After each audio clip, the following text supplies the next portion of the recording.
Ora bem, e se fosse possível fazer com que as pessoas gostassem de nós e, muitas vezes, sem sequer dizer uma única palavra? Parece coisa de filme, não é? Mas hoje vamos mesmo desvendar algumas técnicas testadas em campo por um analista comportamental do FBI. São segredos que nos ensinam exatamente a fazer isso. E esta citação da Maya Angelou? Uau! Acerta em cheio no ponto. As pessoas esquecerão que disseste, esquecerão o que fizeste, mas nunca esquecerão como as fizeste sentir. Isto resume na perfeição o que vamos explorar. A ligação humana, no fundo, não é sobre factos, é sobre sentimentos. E é precisamente por aí que a nossa análise vai começar. Ok, vamos lá a isto, e nada melhor do que mergulhar de cabeça numa história real. Imaginem o cenário, um daqueles de alta tensão.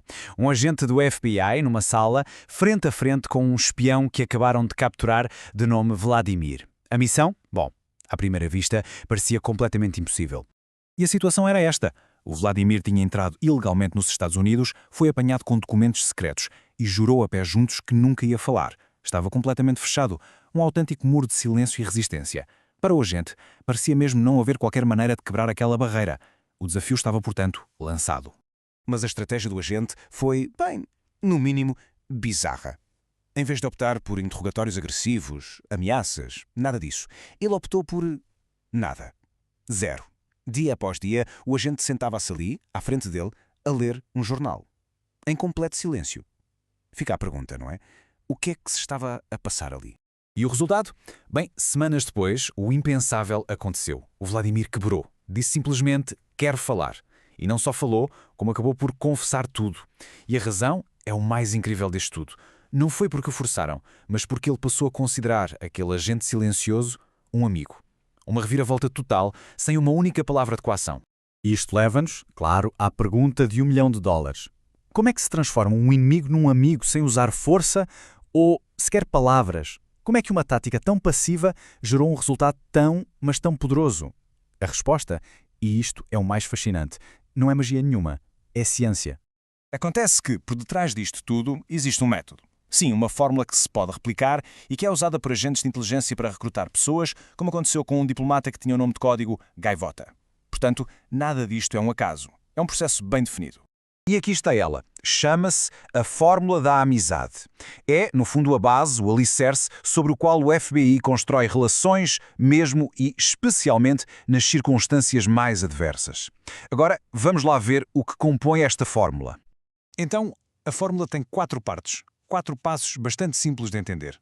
Primeiro, proximidade. Basicamente estar no mesmo espaço físico.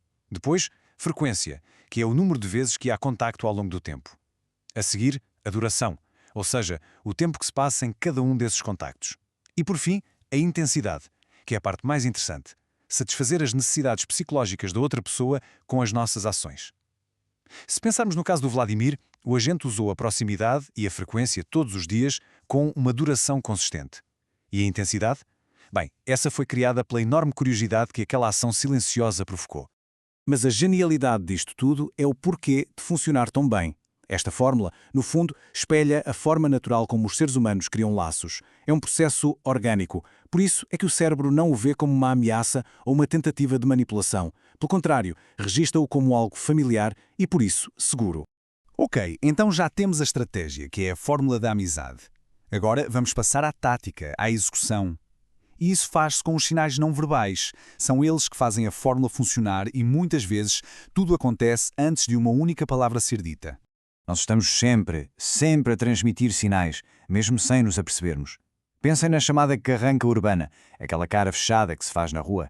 É um sinal de inimigo, uma mensagem clara que diz afasta-te, não te metas comigo. Funciona como um mecanismo de defesa, mas ao mesmo tempo fecha todas as portas. O contrário é um sinal de amigo, uma expressão aberta que diz não sou uma ameaça, é um convite. E o objetivo é aprender a emitir estes sinais de amigo de forma deliberada. O primeiro sinal de amigo é super subtil e rapidíssimo. Dura apenas um sexto de segundo. É o chamado levantar de sobrancelhas. É um movimento rápido para cima que fazemos quase sem pensar. E é um sinal universal, subconsciente, que basicamente diz eu vi-te, reconheço-te e não sou uma ameaça. É, no fundo, uma luz verde universal para a interação. Depois temos outro sinal de amigo muito poderoso. A inclinação da cabeça.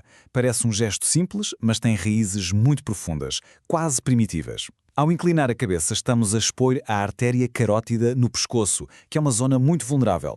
Subconscientemente, isto envia uma mensagem fortíssima de que nos sentimos em confiança e confortáveis. É um gesto incrivelmente apaziguador. E claro, não podíamos deixar de falar do sinal mais poderoso de todos, o sorriso. Mas atenção, o nosso cérebro é um detector de mentiras espetacular. Um sorriso falso envolve apenas a boca, é muitas vezes assimétrico e parece forçado. Já um sorriso genuíno, um sorriso a sério, envolve o rosto todo. Os cantos da boca sobem, as bochechas levantam e criam-se aquelas ruguinhas à volta dos olhos, os famosos pés de galinha. A diferença é perfeitamente perceptível e é absolutamente crucial para gerar confiança. Muito bem, já vimos a teoria, a história, os sinais. Mas a grande questão é, como é que isto tudo se aplica no nosso dia-a-dia? Vamos então montar um pequeno kit de ferramentas sociais, com base nestas técnicas de espiel. Ora, aqui fica o briefing da missão. Primeiro, usar a fórmula da amizade, ou seja, gerir a proximidade, a frequência, a duração e a intensidade. Segundo, transmitir ativamente os sinais de amigo que vimos, o levantar de sobrancelhas, a inclinação da cabeça, um sorriso genuíno. Terceiro, criar um gancho de curiosidade, dar às pessoas uma razão para se aproximarem. E por fim, uma dica extra, espelhar subtilmente a linguagem corporal de outra pessoa, a postura, os gestos, isso cria uma empatia subconsciente muito forte. E para que não fique tudo só na teoria, vamos ver um estudo de caso muito prático. Conheçam o Philip, um jovem que se mudou para uma cidade grande e sentia que fazer amigos era uma missão impossível. Ele sentia-se completamente isolado, então decidiu pôr estas técnicas à prova. E o que é que ele fez? Bem, ele aplicou a fórmula passo a passo. Primeiro, proximidade e frequência. Começou a ir todos os dias ao mesmo bar do bairro. Segundo, sinais de amigo. Em vez de ficar no seu canto, de ar fechado, exibia deliberadamente uma linguagem corporal aberta e amigável. Terceiro, o gancho de curiosidade. E esta parte é genial. Ele levava uma lupa e ficava a examinar a sua coleção de berlindes antigos, ali mesmo, ao balcão. Resultado, a atividade, por ser tão estranha, despertou conversas. A amizade com o empregado do bar levou a que fosse apresentado a outras pessoas e, aos poucos, o seu círculo social começou a crescer. E é assim que a ciência por detrás da simpatia fica um pouco mais desvendada. É importante perceber que isto não são técnicas de manipulação. São, isto sim, formas de comunicar abertura e confiança de uma maneira que o nosso cérebro entende instintivamente de forma primária. Agora que o kit de ferramentas do FBI para a ligação humana foi entregue, a questão final é como é que se vai usar?